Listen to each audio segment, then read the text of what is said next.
আল্লাহ বলছে, বান্দা শোনো, দুনিয়ার জীবন আর কিছুই নয়, শুধুই তামাশা, শুধুই খেলাধুলা। তামাশা তামাশা। এ বিল্ডিং 10 তলা, তামাশা। 80 লাখ টাকার গাড়ি, তামাশা তামাশা। 10টা ফ্যাক্টরি, তামাশা তামাশা। সাজগোজ, এই ফ্যাশন, এই রূপচর্চা। হাই নওজোয়ান, তুমি তোমার দেহ চর্চা করছো, কতভাবে চুল ফিরাইলা, কত প্রসাধনী ব্যবহার করলা, নিজের শরীরের ফিটনেস ধরে রাখার জন্য কত আয়োজনই করলা। আল্লাহর কসম নওজোয়ান, সেদিন খুব সামনে, যেদিন তোমার দেহের প্রতিটা অঙ্গ তোমার বিরুদ্ধে সাক্ষ্য দেবে। ওয়াশাহিদা আলাইহিম সামউহুম ওয়া আবসারুহুম ওয়া জুলুদুহুম। আল্লাহ বলেন, কান, চোখ, ওয়া জুলুদ মানে সমস্ত চামড়া, সারা দেহের চামড়া।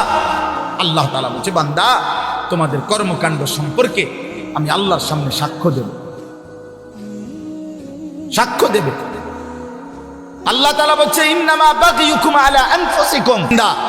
তোমরা যে প্রতিনিয়ত আমার রাস্তা ছেড়ে উল্টো পথে চলছো, বাগিয়ু, সীমা লঙ্ঘন করছো আমার হুকুমের সাথে, তো মনে রেখো এটা প্রত্যেকটাই তোমাদের উপরেই বর্তাবে, আমার উপরে। আমার আসমান ছোট হবে না, আমার জমিন ছোট হবে।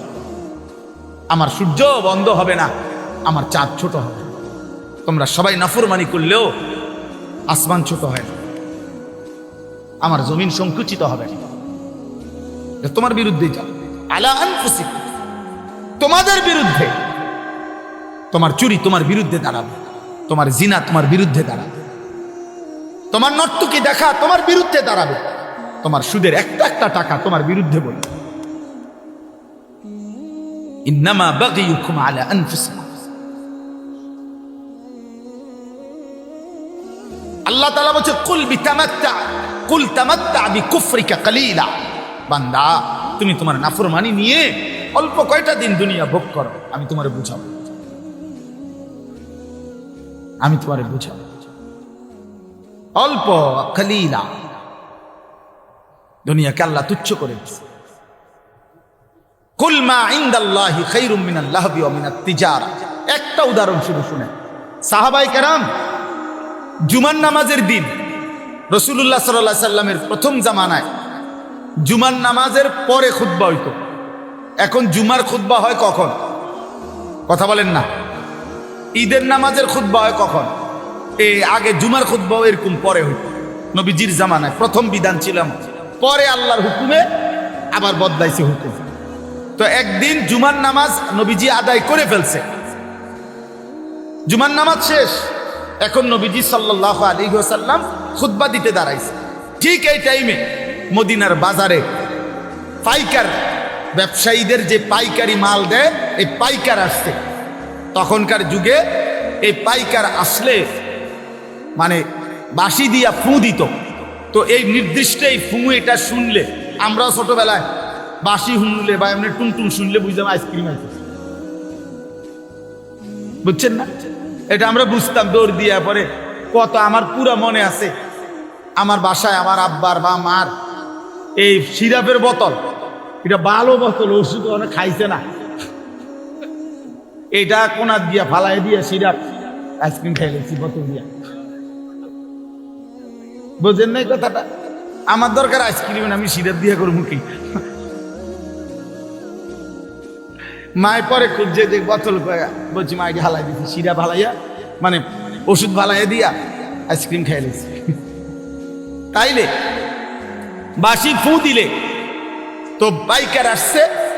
তখন নিজাম ছিল, নিয়ম ছিল, পাইকার মনে করেন 15 দিন পরে, 1 মাস পরে একদিন আসতো। তো সবাই দৌড়াদৌড়ি করে, হুড়াহুড়ি করে খুচরা দোকানদাররা মালামাল নিতে যাইতো। কারণ এখন যদি মিস করে, আরেক মাসের আগে কোনো কি আসবে না, পাইকার আসবে না, কঠিন হয়ে যাবে বেচা কিনা তাদের। তো ঘটনাচক্রে এই সাহাবাদের মধ্যে যারা এই মদিনার বাজারের ব্যবসায়ী, উনারা ওই বাঁশির ফু শুই না, উনারা ভাবছে নামাজ তো শেষ, শুধু খুতবাটা বাকি। আমাদের অনেক ভদ্রলোক দেখেন না, অনেক ছেলে, অনেক বাবা জুমার নামাজের সালাম ফিরাইলেই বাইর হয়ে যায়। পরের 4 রাকাত নামাজ যে সুন্নাত, এই পরের 4 রাকাত সুন্নত নামাজ উনি বুঝছে যে হুজুর যেহেতু বেকুব, এবং সামনের কাতারের লোকগুলা যেহেতু বোকা আহাম্মক গুলা, এই জন্য এরা 4 রাকাত পড়ে, সালাক নিয়ে বাইরে চলে যায়।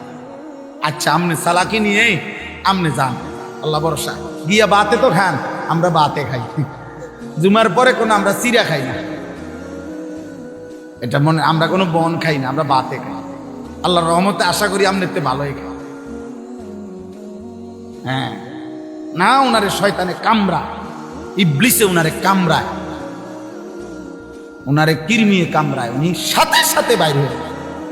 বোকা মানুষ বেটা, কি বুঝাইতে চাইছেন? ইমাম সাহেব বেওকুফ, ইমাম সাহেবের বাপের কান থেকে 4 রাকাত নামাজ আনছে, এটা যদি কোনো কোরআন সুন্নাহ অনুমোদিত না হয়, এটা রাসূলুল্লাহ সাল্লাল্লাহু আলাইহি সাল্লাম সাহাবায়ে কেরাম যদি না পড়তেন, তো এটা ইমাম সাহেব বছরের পর বছর একটি ভুল বেহুদা জিনিস পড়ে, এটা তা আপনার বিবেকে ধরে না? এটা আপনি বের হবেন কেন? কেন খামখেয়ালি করবেন? জুমার নামাজ কি 2 রাকাত? কথা বলেন, জুমার নামাজ 2 রাকাত, তাইলে 2 রাকাত পড়বেন কেন? আল্লাহ আমাদেরকে বুঝ দান করেন। চলেন তো, এই সাহাবীরা, এই যাদের কথা বলতেছিলাম, উনারা করছেন কি, ওই বাঁশির আওয়াজ শুনে, খুতবা না শুনে চলে গেছেন। ওনাদের হিসাব হইল পরে তো আর মাল পাইতাম না, কষ্ট হয়ে যাবে, তাইলে তো ব্যবসা ক্ষতি হয়ে যাবে। এই শুধু তারা গিয়া মাল কিনছে। খোদার কসম, কোরআন শরীফের মধ্যে আল্লাহ তাআলা একটা পূর্ণাঙ্গ সূরা নাজিল করছে, সূরা জুমআ, এবং ওই সূরার মধ্যে লাস্ট আয়াতে আল্লাহ নিজে বলছে, ওয়া ইযা রাআউ তিজারাতান আও লাহওয়ান ফাদ্দু ইলাইহা ওয়া তারাকুকা কাইমা। আল্লাহ অবাক হয়ে গেছে, আল্লাহ বলতেছে, বন্ধু আয় হায়, আপনার সাহাবীরা এটা কামটা করলো কি? তারা তাদের এই ব্যবসা, এই কথার সাথে আল্লাহ একটা শব্দ ব্যবহার করছে, আও লাহওয়ান, তারা তাদের এই ফালতু দুনিয়ার জন্য আপনার এই খুতবা ছেড়ে দিল আর আপনাকে দাঁড়ানো অবস্থায় রেখে চলে গেল। হায় হায়, কামটা করলো কি? কাজটা করলো কি? এরা গেল কেন? আল্লাহ রীতিমতো অবাক হয়ে গেছে। মহান আল্লাহ বলেন, বন্ধু কাজটা করলো কি? ও তারা কুকা কাইমা, আপনাকে খুতবা অবস্থায় রেখে চলে গেল। কিসের জন্য গেল? ব্যবসা। আও লাহওয়ান, এই তামসা। এই আল্লাহ বলছে তামাশা। সাহাবায়ে কেরাম ফুটবল খেলতে গেছিল, কথা বলে না, সাহাবায়ে কেরাম ফুটবল খেলতে গেছিল, সাহাবায়ে কেরাম মোবাইল টিপতে গেছিল। আপনার মনে হয় এটা সাহাবায়ে কেরাম কোনো ফালতু কাজে গেছিল? বিয়ের দাওয়াতে গেছিল, তাই না? হালাল ব্যবসা, এমনও তো না হারাম ব্যবসা, এটা ওনাদের হালাল ব্যবসার কাজে গেছে। আল্লাহ তাআলা বলছে, হায় হায় হায় হায়, করলা কি? খুতবা ছেড়ে দিয়ে, রাসূলের জবান থেকে খুতবা শোনা বন্ধ করে দিয়ে তোমরা তোমাদের এই তামাশায় চলে গেলা, তোমাদের ব্যবসা করতে চলে গেলা। এবার আল্লাহ বলেন, কুল, হে নবী আপনি বলে দেন ওদেরকে, মা ইনদাল্লাহ খায়রুম মিনাল লাহবি ওয়া মিনাত তিজারা। এই খুতবা শুনলে তোমরা যেই নেকি আল্লাহর কাছ থেকে পাইতা, আল্লাহ বলে, খোদার কসম বান্দা, তোমাদের এই 1000 লক্ষ কোটির ব্যবসা এবং তামাম দুনিয়ার এই তামসার চাইতে খুতবার দ্বারা আল্লাহ যা দিত তা অনেক ঊর্ধ্বে, অনেক ঊর্ধ্বে, অনেক ঊর্ধ্বে। ভুল করলা তোমরা, ভুল করলা। কেন খুতবা শোনা ছিল? কি বলেন, নামাজ ছেড়ে দিছে? কি ছেড়ে দিছে? এটা যদি আল্লাহ তাআলা সাহাবায়ে কেরামের এতটা অপছন্দ করে, তাহলে আমাদের 365 দিন, খোদার 1 বছরে, বলো না যুবক, আজ কত দিন হয়? 365 দিনের 1 বছরে কোনো দিন ফজরের নামাজ পড়তে পারলাম না।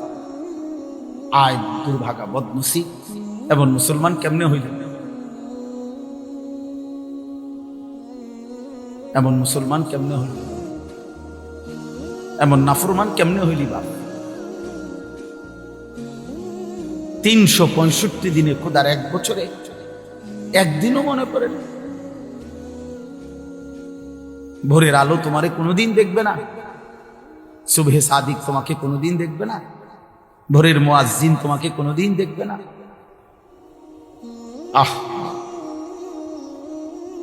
আহ 5 ওয়াক্ত নামাজ দিনের পর দিন যাদের ছুটে যায়, কি কারণে ছুটে যায়? বলেন না আব্বা, কি কারণে ছুটে যায়? কি কারণে ছুটে যায়? কি দোকানদারি করে লাইছেন এক একজন, কি দুনিয়া উল্টাইছে জানি না। আপনাকে কার ঘরে কি আছে মিয়া? সোফা এক সেটের বেশি তো বেশিরভাগ ঘরে 2 সেট সোফা নাই। এটা তো আমার ঘরেও আছে মিয়া। কি বেশি কামাই করে ফেলছেন দুনিয়া? হ্যাঁ, এক সেট সোফা, একটা ডাইনিং টেবিল, 6টা চেয়ার, 2টা খাট, 2টা আলমারি, বাথরুম 2টা, বদনা, বালতি, জগ, মগ, কাঁচের প্লেট, নুনের বাড়ি, আর কি ফার্নিচার এগুলো? এটুকু ফালতু জিনিসের জন্য এত মিথ্যা বললেন, এত টাকা সুদ খান, 30 বছর ধরে সুদের চাকরি করেন, 30 বছর ধরে অবৈধ উপার্জন করেন। আরে হারামখোর, তোর লোভ কোনোদিন শেষ হবে না, খোদার কসম তোর অভাবও কোনোদিন শেষ হবে না। এই কিস্তি চলতে চলতে, সুদ চলতে চলতে, লোন চলতে চলতে কবরে চলে যাইবা, আর আখিরাতে জাহান্নাম ছাড়া আর কিছুই মিলবে না বেটা। কেউ মাতবরি করেন না, আমিও না, আপনিও না। কোন নাফরমান, কোন পাপী, কোন বেনামাজি, কোন চরিত্রহীন যুবক, নারী দেখো, ছবি দেখো, উলঙ্গ দৃশ্য দেখো, জিনা যে বিচারের দৃশ্য দেখো, হারাম ছবিতে পড়ে থাকো, মোবাইলের উশৃঙ্খলার উলঙ্গতায় পড়ে থাকো, যুবক নিজেকে চালাক মনে করিস না বাপ। তুই এই সমাজের দুশ্মন, তুই এই জাতির কলঙ্ক। চরিত্রহীন যুবক, তুমি মায়ের অপমান, তুমি বাবার লজ্জা, তুমি ইসলামের অপমান, তুমি আল্লাহর নাফরমান, তুমি রসুলের দুশ্মন। পৃথিবী তোমারে মনে রাখবে না। এ বাতে খাইতে পারবা, দুনিয়ায় ভোগ করবা, বেডি সেবার, নারী সেবা, শরীর নাপাক করবা, নষ্ট করবা, অবৈধ বীর্যপাত হবে, হারাম বীর্যপাত, খালাস, আর কিছু হবে না। দুনিয়া মনে রাখবে না বাপ। শহীদ শরীফ ওসমান হাদি, এই ইমানদার যুবক রাহমাতুল্লাহ আলাইহি, আমি আজকে তার কবর জিয়ারত করে আসছি। তো এই ইমানদার যুবক, আমার মাটির এই সাহসী সন্তান, এই ইমানদার যুবক প্রমাণ করেছে একই সাথে ঈমান এবং দেশপ্রেম একসাথ করে শুক্রবার জুমার নামাজ পড়ে গুলিবিদ্ধ হয়ে মহান আল্লাহর কাছে নিজেকে পেশ করছে। আল্লাহ বলছে, হাদি তোর প্রতি ফোঁটা রক্তের বিনিময়ে আমি লক্ষ কোটি মানুষের চোখের পানি ঝরাইয়া দিলাম। সে 5 ওয়াক্ত নামাজ পড়তো, সে ফজরের নামাজ পড়তো, প্রতিদিন ফজরের নামাজ পড়তো। সে আল্লাহর কোরআনের হাফেজ ছিল, সে রাসূলুল্লাহ সাল্লাল্লাহু আলাইহি সাল্লামের হাদিস স্পষ্ট বিশুদ্ধ কোরআন পড়তে পারতো, হাদিস পড়তো। তার বাবা আলেম ছিলেন, তার মা পর্দানশীল, তার স্ত্রী পর্দানশীল, সে নিজে মাদ্রাসায় পড়ুয়া ছাত্র ছিল। হ্যাঁ বাবা, একই সাথে তার কলিজায় ঈমান ছিল, একই সাথে তার কলিজায় দেশপ্রেম ছিল। জমিনের মাটির প্রশ্নে, স্বাধীনতা, সার্বভৌমত্ব, আজাদির প্রশ্নে সে একাই বলছিল যে যদি দেশের একটা মানুষও যদি না বলে, তারপরেও ভারতীয় আধিপত্যবাদের বিরুদ্ধে আমি হাদি একাই বলে যাব। আমার জমিনের 1 ইঞ্চি কাউকে নিতে দেব না। জমিনের পাহারাদার ছিল, এই মাটির পাহারাদার, আবার ইমানদারও ছিল। এই জন্য দোস্ত, রাজনীতি আরো অনেকে আগেও করছে, এখনো করবে, কিন্তু এই পরিমাণ মানুষের চোখের পানি অঝরে ঝরানো, এটা কঠিন, এটা কঠিন, এটা কঠিন। আজকেও আমি যখন দেখছি, তখনও দেখছি যে জিয়ারত করতেছে সাধারণ মানুষ, যেই দেখলাম যে সব কাঁদতেছে, সব কাঁদতেছে।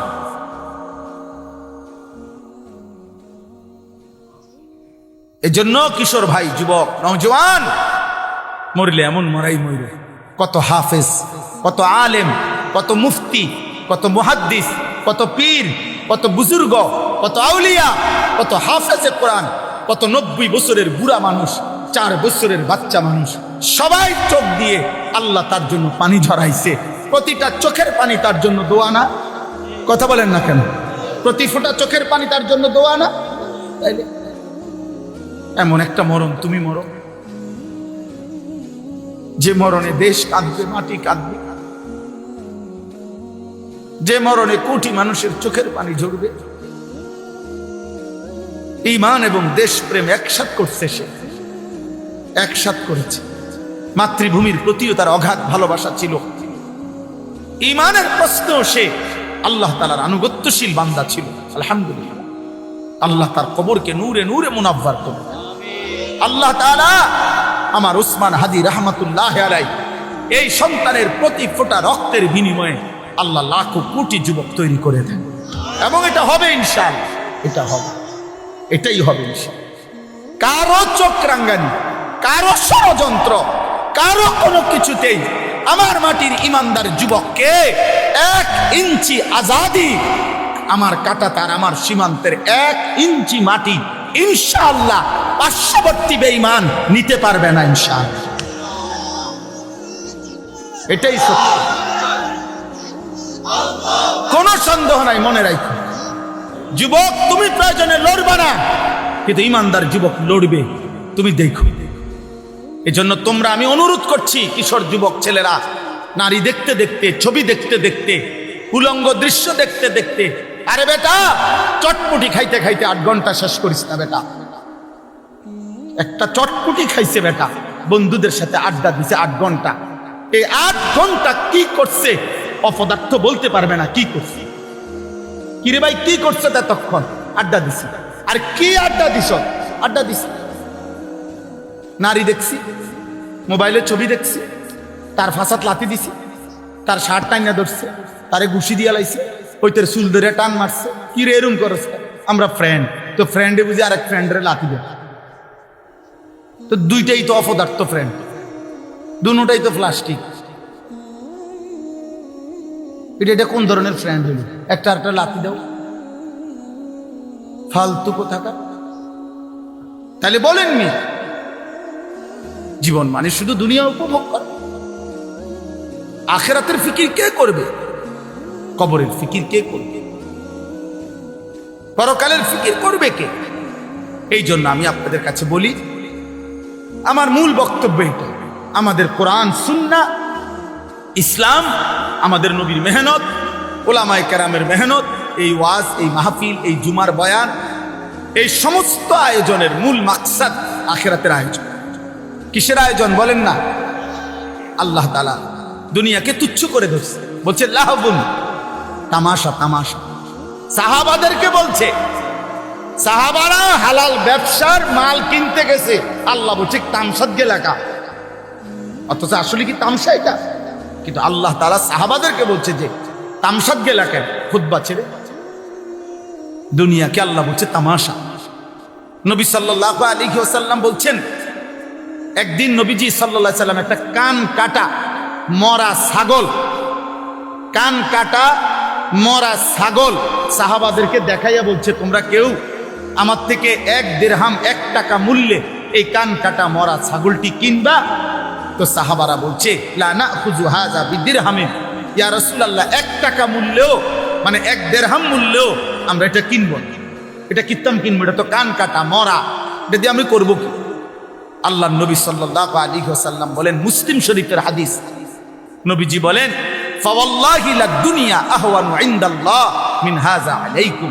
আল্লাহর কসম সাহাবীরা, এই কান কাটা মরা ছাগল তোমাদের কাছে যতটা নিকৃষ্ট, খোদার কসম আল্লাহর কাছে দুনিয়াটা তার চাইতে বেশি নিকৃষ্ট। এটা মালিকের কাছে কিছুই কিছুই না। আমরা এক একজনে মানে এই বিল্ডিং একখানার গদ্দুয়ার গদ্দুর কইরা বাপসা কথা কয়, যে মুখ দিয়া কয় না নাক দিয়া কয় বুঝা যায় না। মাত বুড়ি কয় কি বিল্ডিং করছেন মিয়া? 6 তলা বিল্ডিং। ইউরোপ আমেরিকার মধ্যে 6 তলা বিল্ডিং এর মধ্যে তো ছাগলও ফালেন। দেখেন মিয়া দিলাম এই 70-80 লাখ টাকা দামের এসব প্রাইভেট কার দিয়া জাপানে ঘাস টানে। আপনি জিজ্ঞাসা করেন, আমি জিজ্ঞাসি, ছাগলের ঘাস টানে, ঘাস টানে এগুলা। এরা কয়েকদিন চালাই দিয়ে হালাই দিলে এরপরে আমরা দেশে কয়েকগুলো এক নম্বর কি এটা না? হ্যাঁ, তো এটা কি জহির ভাই কনে 26,000 মাইলেজ 28,000 মাইলেজ, মানে এরা কয়েকদিন চালাই হালাই দিচ্ছে, এটা যা ফালতু জিনিস ফালা। এইটাই আমাদের দেশের সবচেয়ে ব্র্যান্ডেড বিশাল কিছু, ওরা ফালাই দিচ্ছে, ফালাই। আমার একজন পরিচিত আছে, উনি বলছে অস্ট্রেলিয়া থাকে উনি, আমি ওনারে জিজ্ঞাসা করছি আপনি কি করেন অস্ট্রেলিয়া, বলছে হুজুর আমি হেলিকপ্টার দিয়ে সার দেব। কসম খোদা, হেলিকপ্টার দিয়ে কি দেয়? সার দেয়, সার। মানে কোম্পানির সবজি প্রজেক্ট এত শত একর, হ্যাঁ এগুলো কোনো আটটা সার দিব এই সিস্টেম না, অটো দিয়ে দিল ওইটা, সিএনজি দিয়ে দেওয়া যায় না, এগুলো হেলিকপ্টার দিয়ে সার দেয়। আমাদের বাংলাদেশে হেলিকপ্টার দিয়ে সার দিব কোন বছর? এই 12 তারিখের পরে। এই দোয়া করেন, 12 তারিখ নির্বাচন না, 12ই ফেব্রুয়ারি, 13-14 তারিখের দিকে ইনশাল্লাহ প্রত্যেকের ঘরে ঘরে হেলিকপ্টার পয়সা যাবে সার দেওয়ার।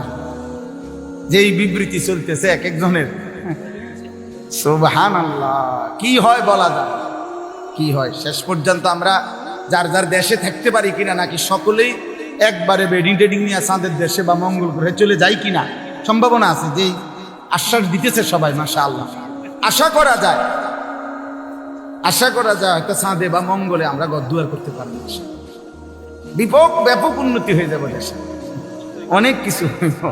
হ্যাঁ হ্যাঁ ইনশাআল্লাহ। তাইলে দুনিয়া তো বেঈমান আমাদের চাইতে বেশি ভোগ করছে।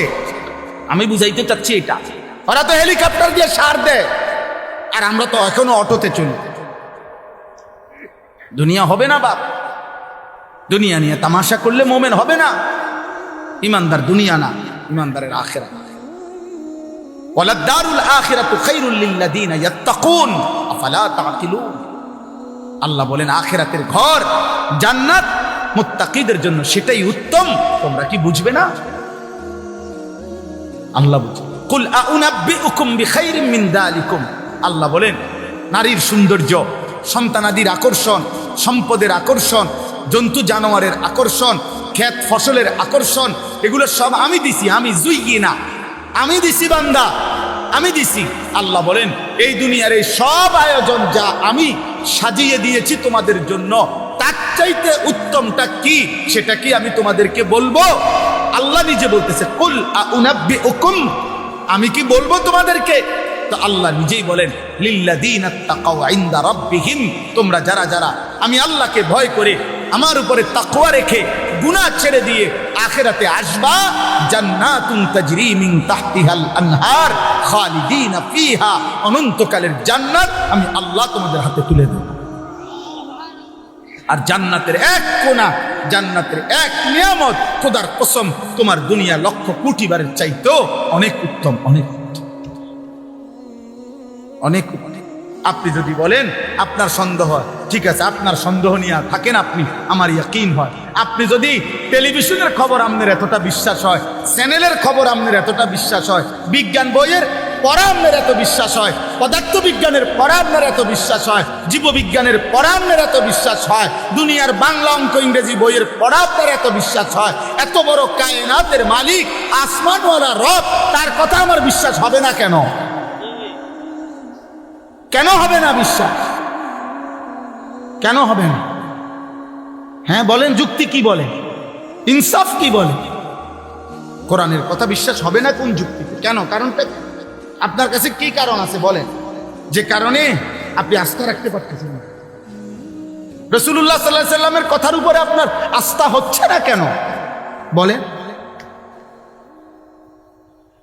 আমার শায়েখ আল্লামা মুফতি মুশতাকুন নবী কাসিমি হুজুর অনেক সময় এটা বলে, জিকিরের কথা, আল্লাহর জিকির বলতে বলতে ওয়াজে হুজুর অনেক সময় আবেগে জোশ উঠলে হুজুরে বলে যে হে আল্লাহর বান্দারা, শ্রোতাদেরকে বলে যে দেখেন আমি আপনাদেরকে এতক্ষণ বললাম যে আল্লাহকে ডাকেন, আল্লাহকে ডাকেন, আল্লাহকে ডাকেন, যদি আপনারা কেউ না ডাকেন শেষ পর্যন্ত আমি মুশতাকুন নবী কসম করে বললাম আমি আল্লাহকে ডাকবই ডাকবো। ঠিক তেমনি ভাবে আপনারা হাজারবার প্রত্যাখ্যান করেন, নওজোয়ান ভাই তুমি আল্লাহকে ছেড়ে দাও, বাকি মনে রাখো যাকে ছেড়ে দিছো ও চিরেই তুমি তার কাছেই যেতে। হ্যাঁ নিশ্চিত, নিশ্চিত, কোনো সন্দেহ। আল্লাহ আমাদেরকে তৌফিক দান করে। আল্লাহ আমাদেরকে কবুল করেন। শেষ আমার ওয়াজ, আমার মূল বক্তব্যের কথাই আপনার কাছে, আমার কাছে, কিশোর ভাই, যুবক ভাই, বয়স্ক বাবা, অনেক বুঝমান আমার অনেক ঘনিষ্ঠ মানুষ আছেন এখানে আপনারা, এবং পর্দার আড়ালের মা বোন, প্রত্যেকের কাছে আমাদের মুসলমান, আমরা আমাদের পরিচয় আমরা মুসলিম। অতএব খুদার কসম, এক মোমেন, এক মুসলমানের মূল পরিচয় আখিরাত, মূল ফিকির আখিরাত, মূল চেতনা আখিরাত, মূল প্রস্তুতি আখিরাত, মূল আয়োজন আখিরাত। আখিরাত আখিরাত আল্লাহ আমাদেরকে আখিরাতের প্রস্তুতি নেওয়ার তৌফিক দান করুন। আল্লাহ তাআলা বলেন, বিসমিল্লাহির রহমানির রহিম, আলিফ লাম মিম। এটা কোরআনের একটা মুজিজা। আল্লাহ তাআলা কোরআনুল কারীমের 29টি সূরার শুরুতে এরকম অক্ষর উল্লেখ করে কোরআনের একটা চ্যালেঞ্জ ঘোষণা করেছেন যে, হে পৃথিবীর সমস্ত মুশরিক বেঈমান, যদি তোমাদের কারো মনে হয় কোরআন আমার বন্ধু মুহাম্মদের বানানো, তাহলে কেউ যদি গল্প, কবিতা, প্রবন্ধ নিজে নিজে লেখে, তাহলে অন্যান্য জ্ঞানী গুণী ব্যক্তিরা সেই গল্প, কবিতা, প্রবন্ধের ব্যাখ্যা করতে পারে।